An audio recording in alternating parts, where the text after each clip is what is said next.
ارے کیا نام تھا؟ حضرت عقبہ رضی اللہ عنہ مکہ مکرمہ سے ہجرت کر کے مدینہ منورہ تشریف لائے، اپنے سارے خاندان کو مکہ میں چھوڑا،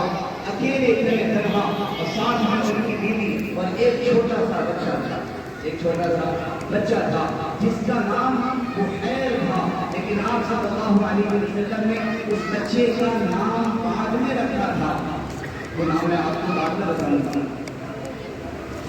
امام بخاری رحمۃ اللہ علیہ نے اس واقعے کو اپنی کتاب تاریخ کبیر تاریخ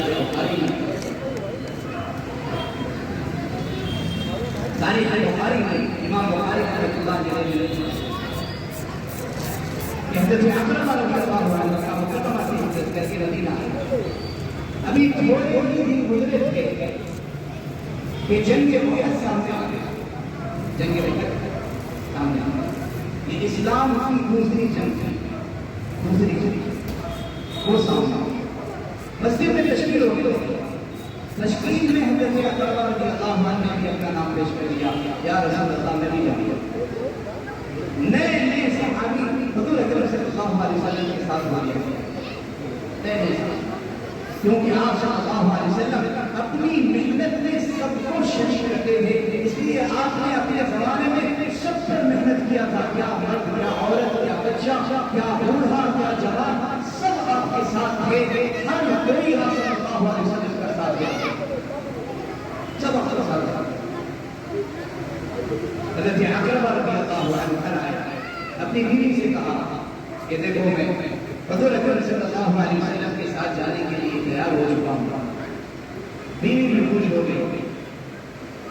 ایک چھوٹا سا بچہ ساتھ میں تھا، اس کے سہارے یہ چھوڑ کر حضور اکرم صلی اللہ علیہ وسلم کے ساتھ جنگ وقت میں روانہ ہوئے۔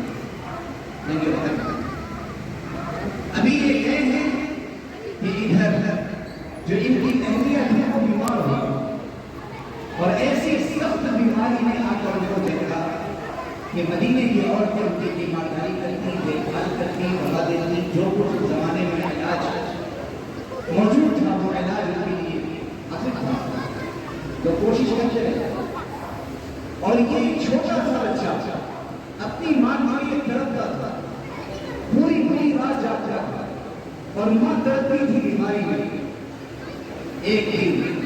ایک رات تڑپتے تڑپتے جب حالت بہت زیادہ خراب ہو گئی، اسی رات اللہ نے ان کی اہلیہ کو اور اس بچے کی ماں کو اپنے پاس بلا دیا کہ یہ چھوٹا سا بچہ اپنے ماں کے پاس روتا رہا، چیختا رہا، پریشان صبح ہوئی، مدینے کی عورتوں کو، مدینے میں جو اس وقت لوگ موجود تھے ان کو خبر کیا، اس بچے کی والدہ کو لوگوں نے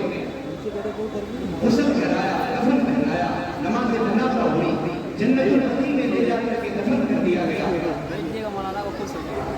امام بخاری رحمۃ اللہ علیہ نے لکھا ہے کہ اس بچے نے یہ واقعہ خود بیان کیا ہے کہ جو میرے ساتھ پیش آیا تھا کہ جب میری والدہ کو جنت البقیع میں دفن کر کے آ گئے، میں اپنی والدہ کی قبر پر دیر تک روتا رہا، کبھی ابا کی یاد آتی، کبھی اماں کی یاد آتی، میں تڑپتا رہا، میرے گھر میں اگر کسی نے کھانا دے دیا تو میں کھانا کھا لیتا تھا، کسی نے پانی کو پوچھ دیا میں پانی پی لیتا تھا، لیکن ہمیشہ اس بات پر لگاتی تھی، اور میں اس انتظار میں رہتا تھا ابا آئیں گے، ابا کو میں بتاؤں گا۔ آپ کے جانے کے بعد اماں میری بیمار ہو گئی تھی، آپ کے جانے کے بعد اماں کی کیفیت ہو گئی تھی، آپ کے جانے کے بعد اماں کا انتقال ہو گیا تھا، ایسے اماں میں جنازہ ہوا، اور اماں کی خبر یہ اس بچے کے ذہن میں یہ بات چل رہی ہے، اور ابا کی یاد آ رہی ہے، اور وہ اپنا دل گزارتا رہا کہ ایک دن اس بچے نے دیکھا کہ مدینے کے سارے لوگ خوش ہیں اس بات پر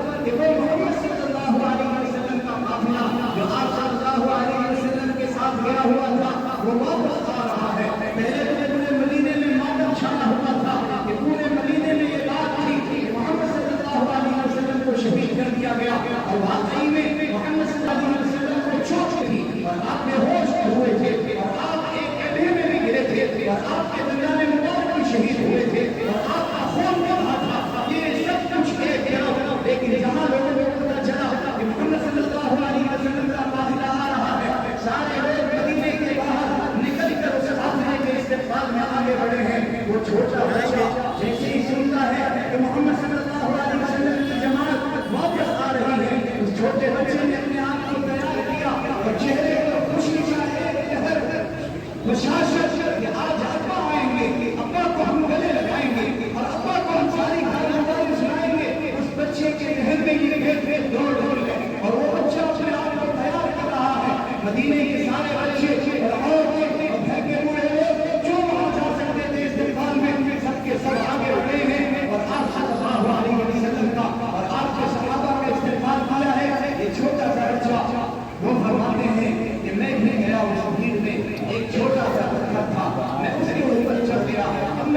اوپر ہو گیا. لوگ اپنے رشتے داروں کا استقبال کر رہے تھے. مرحبا بکم، اہلا وسہلا